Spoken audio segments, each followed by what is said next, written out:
Chronology of key events affecting the life of Sir James of Ormiston. 1488 to 1513. James IV. Reigned as King of Scotland. 1503 James Roman IV married the Tudor, daughter of Henry Tudor Roman VII of England. 1509 Death of Henry Roman VII. Accession of Henry Roman VIII. The 10th of April 1512 their son James V was born at Stirling Castle. The 9th of September 1513 Scots were badly defeated by the English at the Battle of Flodden. 10,000 Scots were killed.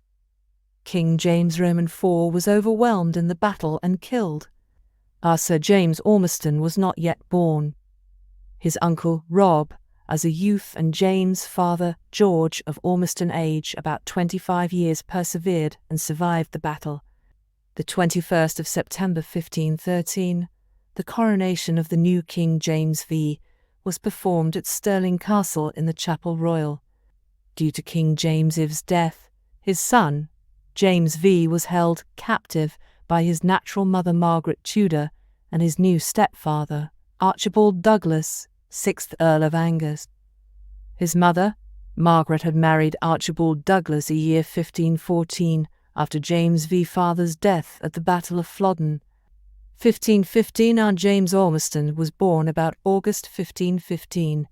He was baptized the 12th of October 1515. His father was George and mother, Elizabeth Rutherford. Our James later was joined by two younger brothers, George and Andrew. James, son and heir of George, knighted by Queen Mary, would be the last Ormiston to have title to the ancient Ormiston estate. Of note, being a working laird as a young adult, especially during the summer months, he developed a dark complexion and was thus later known as the Black Laird of Ormiston to distinguish him from another laird of Ormiston, Sir John Cockburn of Ormiston Village in East Lothian. The 12th of October 1515, there was a signed will for a charter of the Ormiston estate lands to baby James Ormiston, son of George Ormiston of that ilk, and by George's late wife, Elizabeth Rutherford, of the lands of Ormiston 136, as well as 30 mercates of Maxton, sometimes called Govanslands, located in Renfrew County, Lanark Aon, now a part of the city of Glasgow. Later, in 1542, prior to going to war at Solway Moss, ownership was divided by George. In his will, he provided for a life interest to himself and, upon his death, a terse third of the estate to his wife.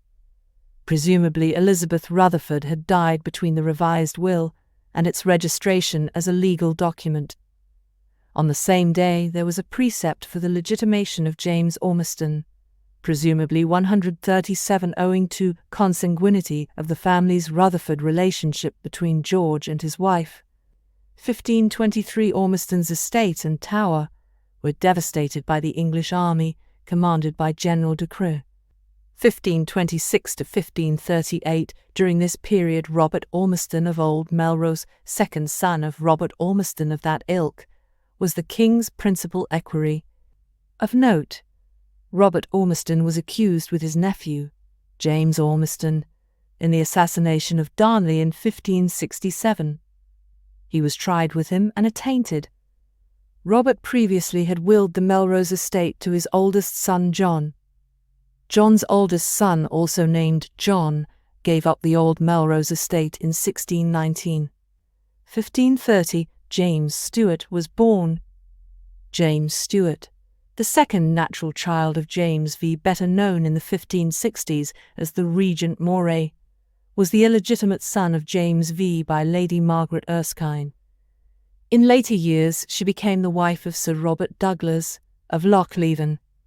1536 King James V, aged 24 years, first marriage was to Madeline of France, daughter to King Francis I of France. She tragically became ill and died within weeks of landing in Scotland.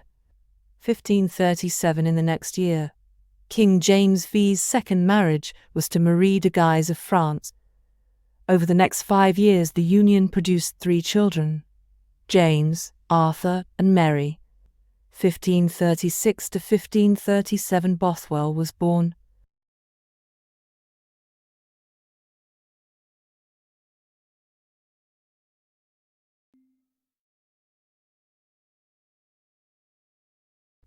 15 Gibber 1 Henry Roman 8 proclaimed King of Ireland in the secular struggle of the Emperor Charles V with France for the domination of Italy, the only effectual guarantee against the danger of England's actively throwing in her lot with her traditional friend the possessor of Spain and Flanders and attacking the northern coasts of France, whilst the latter power had its forces occupied in the south, was for the King of France to keep a tight hold of his alliance with Scotland, and so to control the policy of the Scots as to enable him at any time to produce a diversion on the jabber that should keep England too busy to trouble her southern neighbour, or interfere in favour of the Emperor when he was at war with his rival. The existence of the Scottish back door to England, with an ever-probable enemy on the other side of it, had thus for centuries been a check on English influence and power, and a humiliation to jabber kings in their antagonism with their nearest continental neighbour. But with the spread of Lutheranism in Germany, and Henry Visay's defiance of the jabber, the Catholic powers, drawn together by an instinctive movement of self-preservation in face of a common danger, found a fresh bond of union in their orthodoxy, which, to some extent, superseded their old antagonistic ambitions. In these circumstances, the policy of English statesmen, which aimed at the control of Scottish foreign relations to the exclusion of French influence, became, not as it had been for centuries, simply a desirable object to be gibber-striven for in season and out of season, but an imperative need in order to preserve England's independence. For if Henry lost the power of balancing one of the great Catholic sovereigns against the other, he had no longer the means of shutting the Scottish back door, and might at any time be attacked, front and rear, to his inevitable destruction. A series of royal minorities and consequent gibber had weakened the power of the sovereign in Scotland almost to extinction, and the lawless, jealous, semi-independent nobles practically monopolized the armed force of the country. Their poverty and greed made them particularly susceptible to such influence as Henry Roman 8 could wield, and from the early days of his defection from Rome became the jabber policy of the English king in his nephew's realm. By that course Gibber could he hope for safety for his own country. Gibber, the love affairs of Gibber Queen of Scots. 1541 King James V's two young sons James and Arthur, Mary of Scots' older brothers, died mysteriously within weeks of each other, and the infant Mary yet to be born became Queen of Scotland upon her father's death at age 30 in 1542. Mary was only 1 to 2 weeks old at the time of her father's death. 1542, at a time when the rival ambitions of Francis and the Emperor in Italy still caused their mundane antagonism to be stronger than their religious affinity, and both had need of England. The opportunity for Henry to prevail in Scotland came. He had chosen to side with Charles in the coming war, but before openly showing his hand, he set about disabling the Scots for harm, whilst Francis was too busy to defend them. A pretext for war was always easy to find by the wolf against the lamb. On the plea that James V was mustering his forces on the border, the strife began. James V was surrounded by traitors, for English money and religious dissension had profoundly divided the Scottish gentry. Ref. The love affairs of Mary Queen of Scots. The 24th of November 1542 the Scots were again tragically defeated by the English army at the Battle of Solway Moss. James Ormiston's father, George, aged about 55 years, was captured at the battle and died of wounds prior to the 31st of January 1543. Sir James Ormiston, as the eldest son, inherited the estate. He would have been about 28 years old at the time. Apparently, he either escaped from the Solway Moss Scots debacle and/or may have been taken prisoner. Ormiston's bravery was observed. The king's friend and favourite, Oliver Sinclair, page 413-145, was placed in command of the Scots troops at the Battle of Solway Moss. The engagement was more of a Scots surrender than a battle. November-December 1542, some of the principal nobles and gentlemen of Scotland had been taken prisoners at the Solway fight and carried south to England in Henry Visay's power. They were plied with arguments to show how patriotic and beneficial it would be to seize the opportunity of uniting England and Scotland by a marriage between the Prince of Wales and the baby Queen of Scotland. They agreed, and together with Bothwell and Angus, both English partisans in exile, signed a request to Henry Roman VIII to take into his hands the young daughter of Scotland and the whole realm, with promise to serve him to that intent. But besides this undertaking, 10 of the prisoners, Earls Casserlys and Glencairn, Lords Maxwell, Fleming, Somerville and Grey, Robert Erskine, Oliver St. Clair, and the lairds of Craigie and Carsey, stalwarts for England, all of them or enemies of Iran, signed a secret pact binding themselves to recognize Henry Roman VIII as King of Scotland in case of the Queen's death, to the exclusion of the Hamiltons. Iran. On this undertaking, the whole of the prisoners went north to carry out the policy. But before they could enter Scotland, news came that Iran had been made sole protector, and that a marriage was already being discussed in Edinburgh between his son and heir and Mary Stuart, whom they now call Princess. This was rightly looked upon as a blow at the English plans. Ref. The love affairs of Mary Queen of Scots. Geo Davy made note. Sinclair Ormiston not included in the pact. Iran was not captured. Mary's birth and childhood. There beats no heart on either border, where through the north blasts blow, but keeps your memory as a warder, his beacon fire aglow. Swinburne. Ref. Mary Queen of Scots. A narrative and defence by Reverend Alexander Walker. The 8th of December 1542, Mary Stuart, the daughter of James V of Scotland, and of his second wife, Marie de Guise, was born at Linlithgow Palace. The 14th of December 1542, the disgraceful rout of the Scots at the Battle of Solway Moss caused Mary's father, King James V, to become ill. Following the battle, he wandered about, first to Tantallon, thence to Edinburgh to meet his divided council, and then across the Forth to Falkland to die at Falkland Castle. King James V's last words were of defeat and despair as he bequeathed his turbulent kingdom to the baby Mary. Aran Acker, the Duke James Hamilton, named regent. December 1542, whilst the Scottish king lay sick unto death, there came to him tidings that a girl child had been born to him, an heiress to his ancient crown, and to the troubles that had overwhelmed her father. The babe was said to be premature, a very weak child and not like to live. But in any case her coming brought no solace to James. He had been a gallant lover and faithless. Mary of Lorraine had been but a passing fancy, and was already supplanted in his heart. A child by her, and especially a girl, touched him less than one by his mistress at Tantallon would have done. And he heard the news with his prophetic presage of evil, which has passed into common speech. The devil go with it. It will end as it began. It came with a woman lass, and it will end in a woman lass. Ref. The love affairs of Mary Queen of Scots. Of note, James V's first marriage to a daughter of Francis I of France, and then with Marie de Guise, brought him into contact with the most brilliant court of his time, and his reign is touched with the colour of the old Catholic world that the Protestant Reformation was soon to sweep away. King James V was to be the last Catholic king of a Catholic Scotland. While the infant queen was at Linlithgow, reports were circulated in England that she was of a sickly constitution and unlikely to live. So Henry Roman VIII desired his ambassador, Sadler, to test their truth.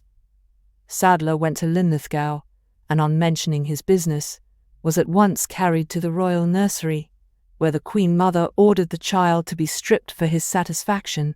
As goodly a child, he reported to Henry, as I have seen of her age, and as like to live, with the grace of God. Mary remained at Lithgow, as the old Scots writers make it, until July 1543, when she was carried to Stirling. A Janet Sinclair was appointed the caretaker nurse of the baby Mary, who was soon crowned and proclaimed Queen of Scots. The old Earl of Moray, not James Stuart, but a relative to James V, also Lords Huntly, and Argyll were appointed by Marie as the original guardians of the baby queen. The 31st of January 1543, James Ormiston's father was dead, as on that date Thomas, son and heir of the late Andrew MacDowell of Maccleston, sued James, son and heir of the late George Ormiston of that ilk, for the execution of a decree obtained by Andrew 138 MacDowell against George Ormiston. January 1543, Mary was baptized, and her mother churched at Linlithgow. The 22nd of March 1543, Sir Ralph Sadleir was sent from England, and had his first interview at Linlithgow with Marie of Guise, the Queen Mother. Marie de Guise warned Sadleir against Iran. Iran, she knew, meant to marry her child to his own son, and the only way was for some plan to be devised by which Mary might be carried to England. She said that she herself was in danger if Iran learnt that she had told this secret to Sadleir. Yet she would continue to feign opposition to the English marriage. Hardly was Sadleir out of earshot when Mary of Guise tearfully prayed Sir George Douglas to help her in preventing her child from being carried to England. Sadleir wrote to his king, as he did on the next day, that there was some jugglery here, which he would try to fathom.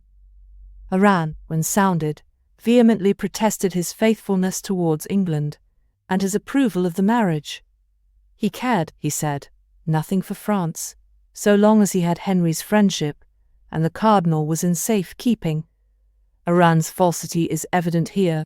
Beaton was already partially at liberty, being only confined in his own castle of St. Andrews, and soon to be restored to the regency by Iran's voluntary act, as will be seen. Ref.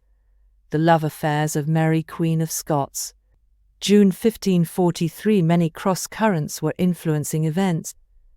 There were innumerable family feuds which divided the Scottish nobles, the ambition of the Guise family, the pretensions respectively of Iran and Lennox to the heirship of the crown, the impatient character of Henry Roman VIII, and the zeal of religionists on both sides.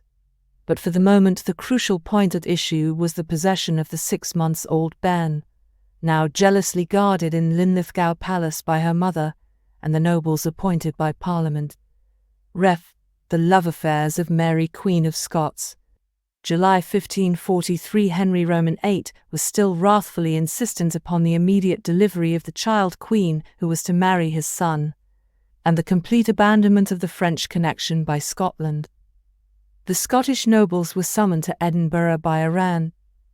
After infinite bickering and suspicions, a treaty for the marriage of Mary Stuart and Edward Tudor, with peace between the two realms, was signed at Greenwich, by which the bride was to be delivered to the English at the age of 10 years and married to the prince when she was 12. Henry was shrewdly suspicious that an attempt would be made to convey Mary out of the country, and assembled his forces on the border in order to invade Scotland at the first moment that the Catholic party seemed aggressive. He had ample cause for suspicion even thus early. The copy of a pledge taken by the cardinal and his adherents when they were at Linlithgow the 24th of July to prevent Mary's removal to England was sent to England by Sadleir on the 10th of August.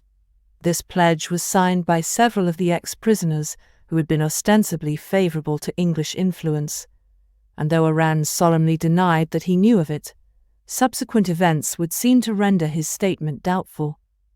Mary was removed to Stirling on the 26th of July, and a month afterwards Henry's brother-in-law, Suffolk, was instructed to hold himself in readiness on the border to invade Scotland with 16,000 or 20,000 men.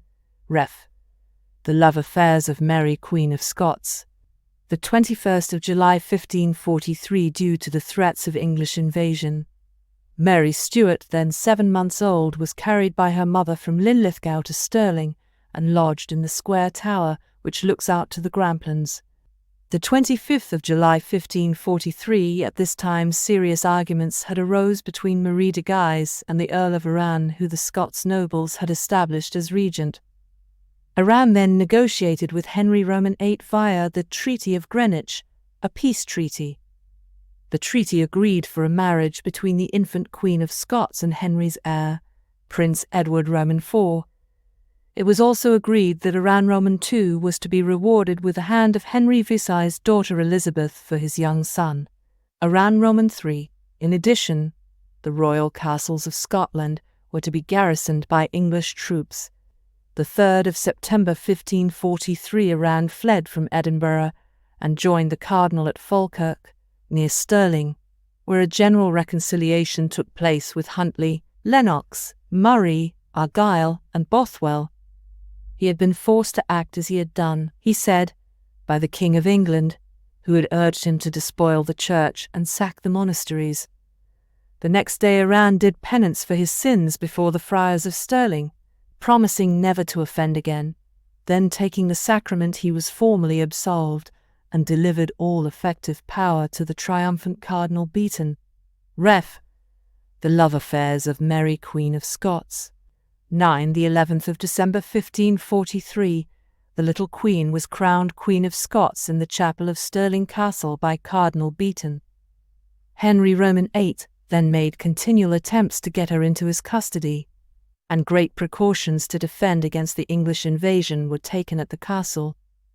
No visitor was allowed to pass the gates with more than 2 attendants, and only 1 noble at a time was allowed to see the Queen.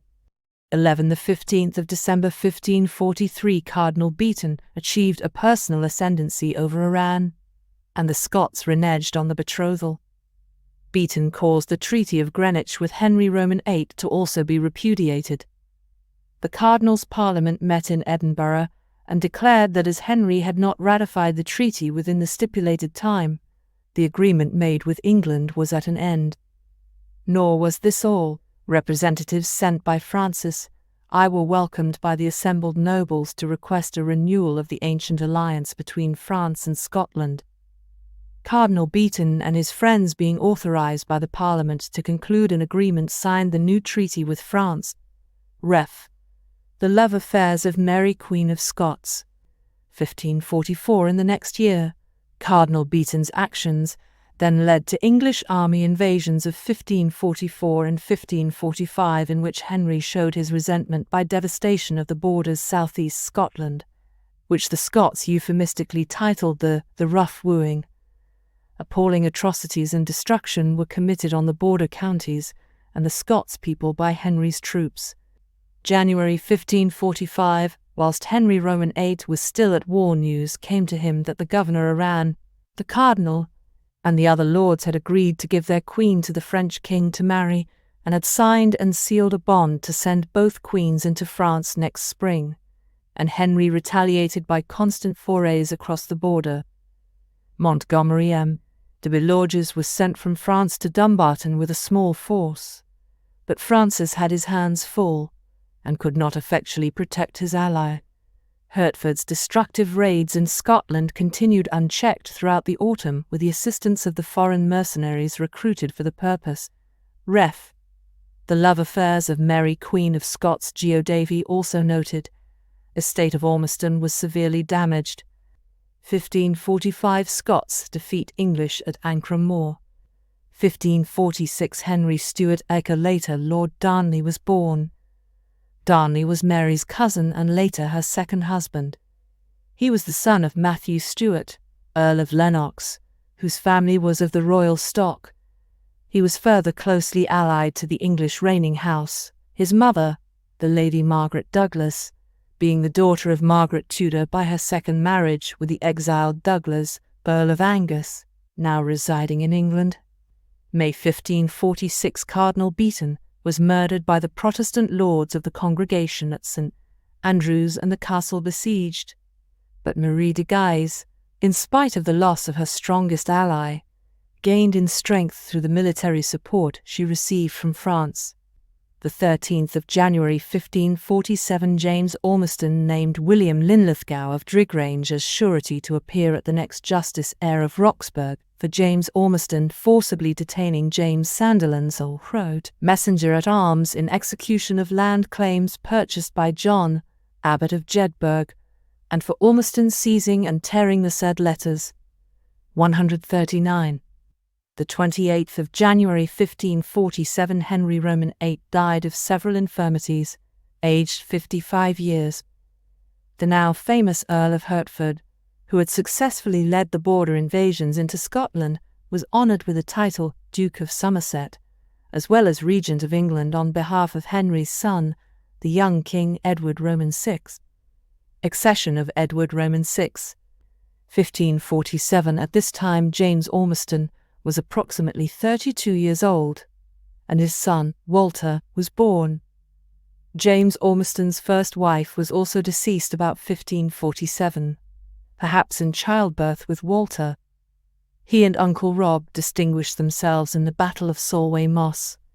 August 1547. On Henry Vinay's death, Somerset was as anxious as the king had been to secure Mary for his nephew Edward Roman VI, and knowing that a great French force was being sent by sea to Scotland, he too mustered his army with a large number of foreign mercenaries to enforce the treaty for Mary's marriage. Before Somerset took the field, the French army had landed, captured St.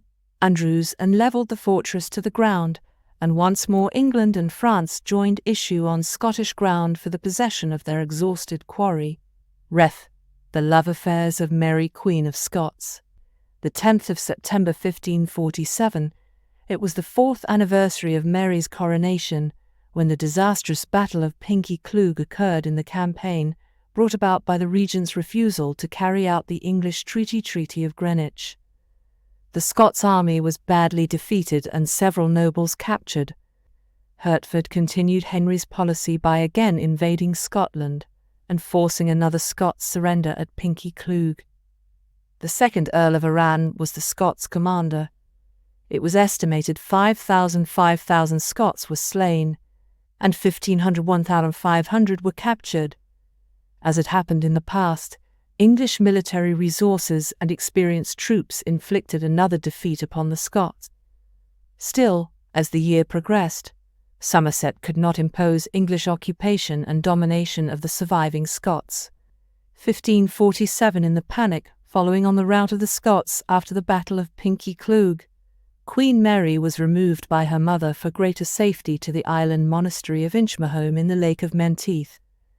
The island was a relative safe retreat at the edge of the Northern Highlands. She was accompanied by her mother, her nurse, Janet Sinclair, and her Lord Keeper Livingston, as well as her tutors and governess, Lady Fleming. Joining them was 4 noble children: Mary Beaton, Mary Seton, Mary Livingston, and Mary Fleming. The young companions were a picturesque group who become known as the Queen's Marys. They were chosen by Mary de Guise from among the Scottish noblesse as maids of honour to her daughter. Their companionship began when all 5 were scarcely more than infants. Livingstone, Beton, Seton, and Fleming were all historic names in Scottish history.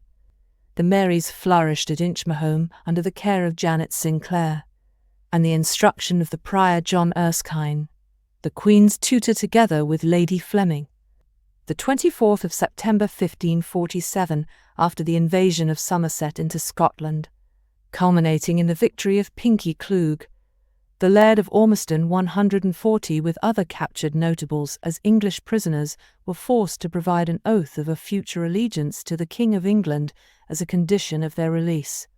November 1547, after the Battle of Pinkie, a meeting of nobles in Stirling discussed the desirability of sending Mary to France, and in January 1548 Arran finally burnt his boats and embraced the French cause. He bound himself to summon a parliament which should consent to the marriage of Mary with the infant Dauphin Francis, to send the bride at once to France to be brought up, and to surrender to the French king the Scottish fortresses to hold and gauge. For this Arran was to be protected and favoured, and to be made a French duke. Ref. The Love Affairs of Mary Queen of Scots. 1548, while still at Inchmahome, Marie de Guise initiated negotiations for Mary's marriage with the French Dauphin, afterwards Francis Roman II. The marriage contract between Mary and Dauphin Francois was agreed upon. Marie de Guise strengthened the ties between France and Scotland via a visit to France in late 1547. The mission also paved the way for her taking over the regency from Arran. The Queen Mother still worked hard in winning nobles to her cause. and when the Parliament was assembled early in July at a nunnery outside Haddington, in the midst of the besieging French army, there was no dissentient voice raised to the French demands for the marriage and custody of the little Queen. Mary was at the time safe in Dumbarton Castle, and no time was lost in making preparations for her deportation. Ref. The love affairs of Mary, Queen of Scots. In the future, it was also agreed Scotland would be ruled with the advice of Marie de Guise, and the Earl of Arran, who was granted French lands and titles. February 1548, Mary had been at Inchmahome between 5 and 6 months following the French treaty.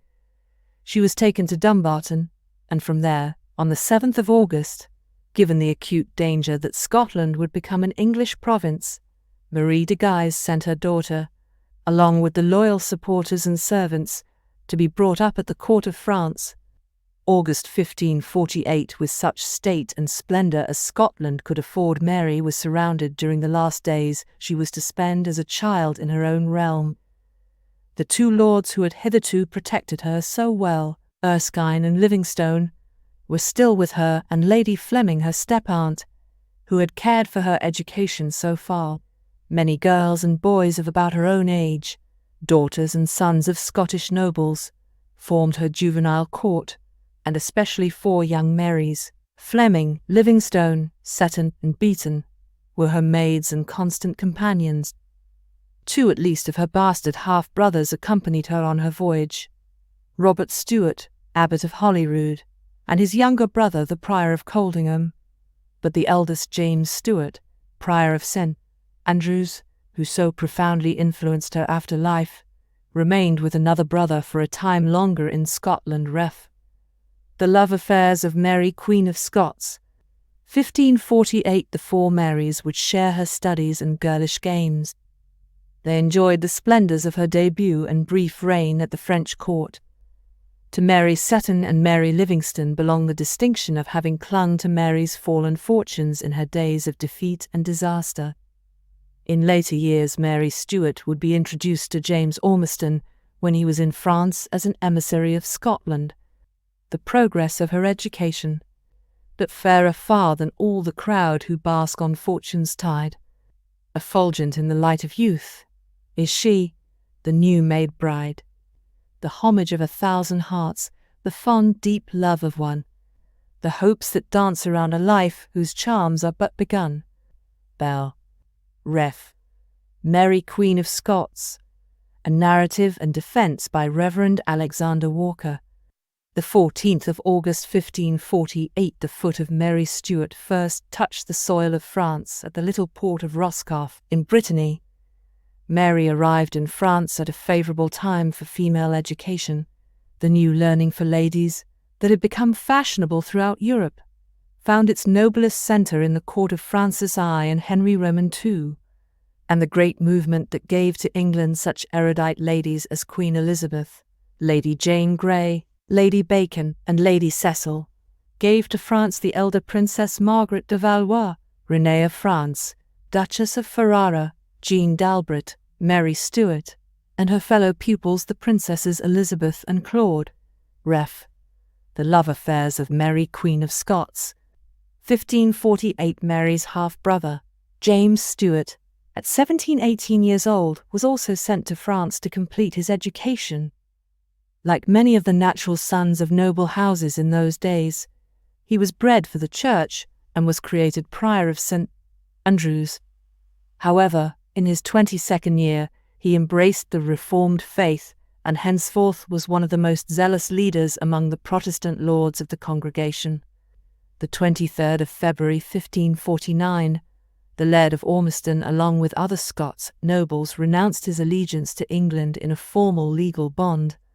The 9th of July 1550, James Ormiston was member of the Assize, which valued certain lands granted to 143 William Rutherford of Langnewton, formerly held by Patrick, Earl of Bothwell, with right of re-entry reserved to the Earl. 1550, English occupation troops were pushed out of Scotland with the help of newly arrived French soldiers. September 1550, Mary Stuart's mother, Marie de Guise, travels to France and stays for a year avowedly for the purpose of obtaining support for her claim to the Scottish regency, still nominally held by Iran Duke of Châtellerault, with the object of carrying out more firmly than before the policy most conducive to the Gisson objects in France. By bribes and address, she had won over a large party of the Scottish nobles to her views, and with ceaseless persistence pursued her aim, until in 1554 she was successful, that her openly French policy in Scotland was for a time accepted without protest, and the opponents in France itself of the Guise domination silenced, was owing greatly to the accession of the half-Spanish Mary Tudor to the throne of England, and her marriage with Philip. Such an alliance being a signal for the close drawing together of France and Scotland on the old national lines that had existed before the opening of the Reformation.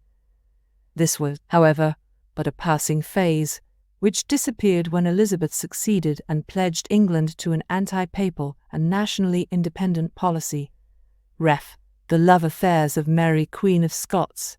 The 26th of March 1551, James Ormiston signed an agreement 145 at Roxburgh called the Old Band of Roxburgh, to distinguish it from others dated 1563 and 1573.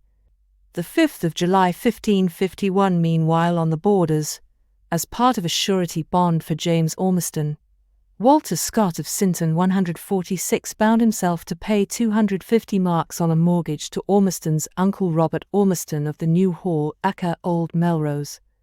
1551, a plot was discovered to poison the young queen in France by a Scotsman of her own name, whom some historians have, without adequate proof, sought to identify with an anonymous Scot, presumably a spy, who was sent to Mason, the English ambassador in France, by Edward's counsel.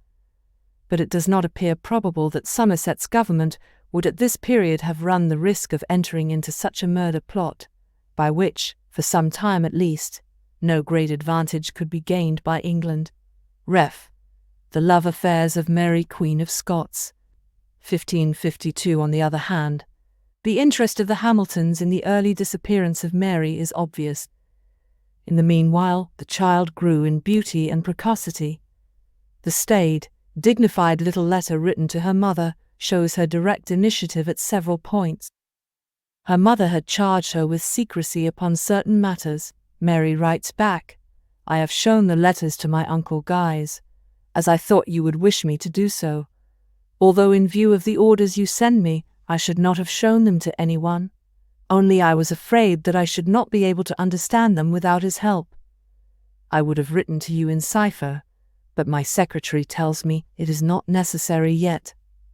She begs in the same letter that her servants may be better paid, and, evidently in obedience to the request of her mother, encloses 2 letters written separately with her own hand, so that you may be able to show that to my master without any one knowing that you have written to me about it. Ref. The love affairs of Mary Queen of Scots. The 2nd of August 1552, Uncle Robert formally resigned to James Ormiston the rents of New Hall, Old Melrose and Sinlawes, Roberts and James, other Uncle 147, William being witness. July 1553, death of Edward Roman VI. Accession of Mary I, England. 1554, Mary Stuart was now of an age about 13 or 14 for the Guise interest to make capital out of her, by using her authority to increase the French control over her country. Iran and the Scots nobles had been bribed well-nigh to their heart's content, and meekly accepted the decision of the French Parliament that Scotland should in future be governed in Mary's own name. And in this year her decree making her mother, Marie de Guise, Regent of Scotland during her absence was confirmed in Edinburgh, whilst Knox and the growing party of reformers looked sourly on, knowing that with Catholic Mary Tudor on the English throne, no help could come to them from that quarter. Ref. The love affairs of Mary Queen of Scots. On the 22nd of January 1554, during the next 2 years, all was generally quiet on the borders. James Ormiston signed for himself, and as surety 148 for Adam and Charles Rutherford that guaranteed the Rutherfords would refrain from attacking Walter, care of Cessford, and 3 other cares. Also that the Rutherfords would be of good behaviour as regards both England and Scotland. This is the first documented record of a long existing feud between the Rutherfords and with the Kerrs of Cessford. The 6th of February 1554, James Ormiston was a member of an inquest documenting that Walter Scott was the legal heir to Walter's grandfather, also named Walter Scott of 149 Branksome. Of note, this Walter Scott may have been Ormiston's father-in-law. 1554, due to continuing disagreements, a French compromise was negotiated wherein Marie de Guise became the absolute regent of Scotland and Iran was compensated for his loss of office with the revenues and ownership of the French Duchy of Châtellerault. 1556, the King of France was desirous of having the marriage of Mary Stuart, and the Dauphin Francis hastened in order to put a stop to the proposals which on every opportunity were brought forward for marrying Mary elsewhere. And it may well be believed that between the rival intrigues of the Montmorencys and the Guises the weak Henry was often perplexed. At one juncture the Montmorencys family seemed likely to win the game. Francis de Montmorency, son of the Constable, Henry's old and dearest friend, married the king's legitimated daughter, and the marriage of Mary Stuart and the Dauphin then trembled in the balance, with more proposals being made. Ref. The love affairs of Mary Queen of Scots. August 1557, the promotion by the Guises of the new war in league with the Pope against Philip, both in Italy and Flanders, again cast the Montmorency influence into the background, and the crushing defeat and capture of the Constable at St. Quentin, followed by Guise's brilliant campaigns in Italy, and afterwards in Picardy, raised the uncles of Mary Stuart to the highest pitch of power and favour. The Bishop of Ross tells us that the decision to hurry forward Mary's marriage was the direct result of the defeat of St. Quentin, as it was feared that in the event of France being badly beaten by Philip and the English, the Scottish Parliament might withdraw their consent to the marriage. Ref. The love affairs of Mary Queen of Scots. Late autumn 1557, the Scots Parliament was summoned by the Queen Regent to receive the demand of the French king that the marriage so long ago before agreed upon should be effected. And although, as Buchanan says, the Scottish reformers well knew that closer relations with France meant a menace to their liberties, they were powerless to resist, and a bribed nobility appointed 8 ambassadors, the Scottish ambassadors being the Archbishop of Glasgow, the bishops of Orkney and Ross, Lords Cassilies and Raz, James Stuart, Prior of St. Andrews, James Fleming, John Erskine of Dun, and George Seaton to proceed to France and conclude the espousals. They were instructed to obtain a pledge from Mary and her husband to preserve intact the laws and privileges of Scotland. Ref. The love affairs of Mary Queen of Scots. Geo Davy made note. Who were the bishops of Orkney and Ross, the Sinclairs. 1557, the first bond pledging mutual defence and support was signed by Protestant Lords aka Lords of the Congregation. Though civil war was averted for a time by hollow treaties, the union of Protestant Lords, thenceforward the Lords of the Congregation, became an active power in the state, looking yearningly towards the new anti-papal Queen of England for help and support, and forming a permanent party opposed to the French and Catholic domination of Scotland. Ref. The love affairs of Mary Queen of Scots. The 16th of March 1558, whilst the terms of the marriage contract for Mary Stuart and the Dauphin Francis and the public treaty were being solemnly discussed, Cardinal Lorraine was urging his niece towards one of the greatest acts of treachery ever committed by a sovereign against his people. Mary was young and had always looked towards her uncles for guidance. How far Mary herself was conscious of the shameful character of the documents she was about to sign is not known. Cardinal Lorraine had everything his own way. There were none to gainsay him, for the Constable Montmorency was a prisoner of war, and Henry Roman II was of course delighted to endorse a policy so flattering to his hopes as that of making Scotland a French dependency. Ref. The love affairs of Mary Queen of Scots. Geo Davy made note. When was the Constable released?